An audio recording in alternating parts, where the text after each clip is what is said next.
Three, two, one.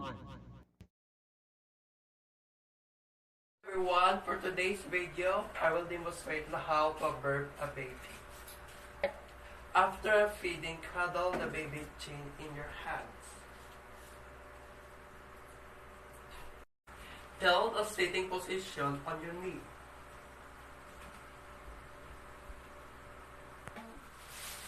Rest the chin on your hand, support by the legs. Pat the baby back gently or stroke with an upward motion.